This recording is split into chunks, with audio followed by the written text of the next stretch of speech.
Guliwa na wananchi, hata mimi siheshimu yake.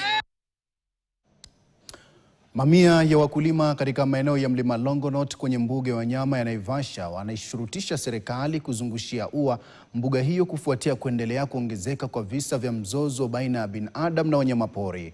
Kulingana na wakulima hao, wanyamapori wakiwamo nyati wamekuwa wakitoroka mbugani na kuvamia mashamba wakitafuta chakula, hivyo basi kuharibu mimea yao mashambani, maeneo yaliyoathiriwa zaidi yakiwa Mwishiringiri, Mirera na Longonot. Wakulima sasa wanasema kwamba hawatavuna chochote kutokana na uharibifu huo uliofanywa na wanyama hao.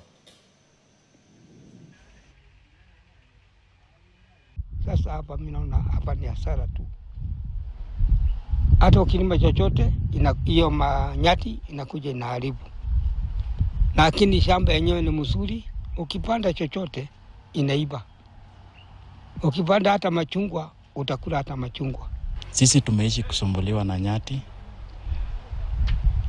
Zinaingia kwa shamba na zinakuja ile wakati chakula imekuwa. Sasa zinaharibu chakula. Tumejaribu kufuatilia lakini hatujapata usaidizi bado. Saa hii nyati zinaingia kwa shamba karibu kila siku. Hata ukienda huko ukiangalia kitunguu vile iko, hata hiyo shamba haiwezi kupea morali wa kulima.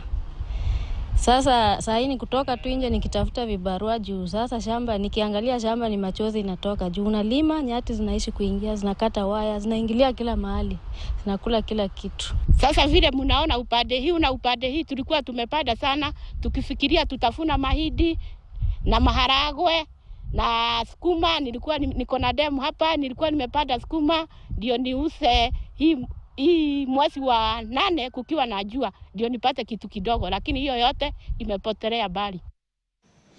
Nayo kamati ya bunge la kaunti